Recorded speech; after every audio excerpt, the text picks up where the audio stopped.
செண்டலே மெல்ல பேசுகின்ற எபிசோட்டில் என்ன நடக்கலாம் அப்படிங்கிறத பற்றி பார்க்கலாம். இன்றைக்கான எபிசோட் இன்ட்ரெஸ்டிங்கான எபிசோட் அப்படின்னே சொல்லலாம். இளமதியை அப்படியே கட்டி பிடிக்க போன ரிஷி வந்து நான் ஆர்வத்தில் இந்த மாதிரி பண்ணிட்டேன் மன்னிச்சிங்க அப்படிங்கிற மாதிரி பேசிட்டு எல்லாத்தையும் சந்தோஷமாக பேசுகிறாங்க. இந்த சந்தோஷமான விஷயத்தை நான் எங்கள் அம்மா கிட்ட சொல்லணும், உங்கள் ஃபோன் கொஞ்சம் கொடுங்கன்னு சொல்லி இளமதியோட ஃபோனை வாங்கிட்டு வெளியில் போய் பரமனோட நம்பரை பிளாக் லிஸ்ட்டில் போடுறாங்க. நடக்கிற எல்லா விஷயத்தையும் லீலா அப்படியே பார்த்தோன்னா கதவுக்கு பின்னாடி இருந்து பார்த்துக்கிட்டு இருக்கிறாங்க. அடுத்து பார்த்தோம் அப்படின்னா டாக்டர் பில்லெல்லாம் கட்டிட்டு நம்ம இங்கே ஹாஸ்பிட்டல் பில்லாம் கட்டிட்டு டிஸ்சார்ஜ் ஆகி போகணும் அப்படிங்கிற விஷயத்த சொல்லிக்கிட்டு இருக்காங்க. இப்போ மறுபடியும் வந்து பேசிட்டு நான் வந்துடுறேன் அப்படிங்கிற மாதிரி சொல்லிட்டு போய் அந்த பில்லெல்லாம் கட்டி எல்லாம் வாங்கிட்டு வந்துடுறாங்க. அதை பார்த்ததுமே எல்லாத்துக்கும் கொஞ்சம் அதிர்ச்சியாக தான் இருக்குது. ஆனால் காந்திமதி ரொம்பவுமே சந்தோஷத்தில் தான் இருந்துகிட்டு இருக்காங்க. நடக்கிற இந்த விஷயத்த லீலா வந்து தொடர்ந்து பார்த்துக்கிட்டு தான் இருக்கிறாங்க. அடுத்து பார்த்தோம் அப்படின்னாக்கா ரிஷி வந்து இப்போ இளமதிக்கிட்ட கொஞ்சம் தனியாக பேசணும்னு சொல்லி வெளியில் கூட்டிகிட்டு போய் பேசுகிறாங்க. அப்போ இளமதி வந்து கல்யாணம் வேணாங்கிற மாதிரி விஷயத்த சொல்கிறதுக்கு வராங்க. ஆனால் வந்து ரிஷி பேச விடாமல் அப்படி இப்படின்னு சொல்லிட்டு அப்படியே சமாளிச்சுட்டு அங்கேருந்து கிளம்பிடுறாங்க. இப்போ பார்த்தோம் அப்படின்னாக்கா இங்கே கலாவோட வீட்டை தான் காட்டுறாங்க. கலாமா வந்து இருக்கிறாங்க, இப்போ ரஞ்சிதம் கூட இருக்கிறாங்க. இப்போ பார்த்தா இவங்க அந்த ரவுடிங்க ஏற்பாடு பண்ணாங்கல்ல இளமதிக்கு ஆபத்து ஏற்படுத்துகிற மாதிரி, அந்த ரவுடிங்க சம்மந்தமாக பேசிக்கிட்டு இருக்காங்க. கரெக்டாக பார்த்தோம் அப்படின்னாக்கா பரமன் வந்துடுறாரு. அப்படியே இவங்க பேச்சை மாற்றிடுறாங்க, நெஞ்சு வெளி அது இதுங்கிற மாதிரி சொல்லிட்டு இப்போ பரமன்ட்ட வந்து அந்த ரவுடிங்க என்ன பண்ணானுங்கிற விஷயத்தை தெரிஞ்சுக்கோ அப்படிங்கிற மாதிரி ரஞ்சிதத்துக்கிட்ட சொல்கிறாங்க. பரமன்ட்ட வந்து நீ அங்கே போய் உட்காரு, எலெக்ஷன் வரப்போகுது, அடுத்து நம்ம முக்கியமான விஷயங்கள்லாம் பார்க்கணும் அப்படிங்கிறதும், அதே நேரத்தில் வந்து அந்த முதல் மரியாதை வந்து விட்டு கொடுத்தாங்க அப்படிங்கிற விஷயம்லாம் சொல்கிறாங்க.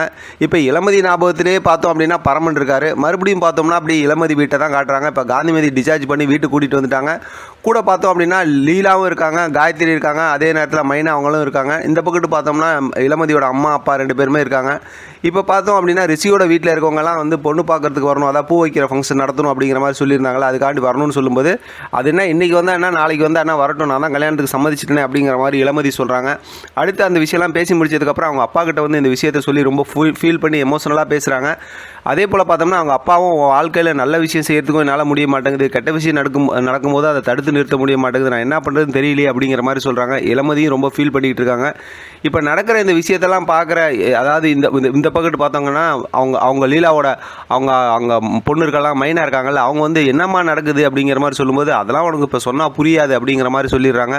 இப்போ ரிஷி ஃபோன் பண்ணி வீட்டுக்கு இந்த மாதிரி பூ வைக்கிற ஃபங்க்ஷன் நாளைக்கு நடக்குதாமே அப்படின்னு சொல்லும்போது அந்த ஃபங்க்ஷனை ஒழுங்காக நல்லபடியாக நடத்தி கொடுங்க, அப்படி இல்லைன்னா நீங்கள் இளமதியோட புடவையில் அந்த கெமிக்கல் தடவின விஷயத்தை வச்சு உங்களை தூக்கி ஜெயிலில் வச்சிருவேன் அப்படிங்கிற மாதிரி மிரட்டுறாங்க. அப்போ லீலா வந்து என்ன பண்ணுறதுன்னு தெரியாமல் அப்படியே தவிக்கிறாங்க ரிஷி சொன்னதுக்கு. இப்போ மறுபடியும் பார்த்தோம் அப்படின்னாக்கா கலாமா வந்து ரஞ்சிதத்துக்கிட்ட கோபமாக பேசி அந்த தடியனுங்க அந்த ரவுடிங்கெல்லாம் என்ன பண்ணானுங்கிற விவரத்தை கரெக்டாக கேளு, அதை வச்சு தான் நம்ம வந்து இங்கே இளமதி விஷயத்தில் என்ன நடந்துச்சுங்கிறத கரெக்டாக தெரிஞ்சுக்கிட்டா தான் நம்ம வந்து இங்கே பரமன்ட்ட பேச முடியும் அப்படின்னு சொல்கிறாங்க. சரி நான் விசாரிக்கிறேன் ரஞ்சிதை சொல்கிறாங்க.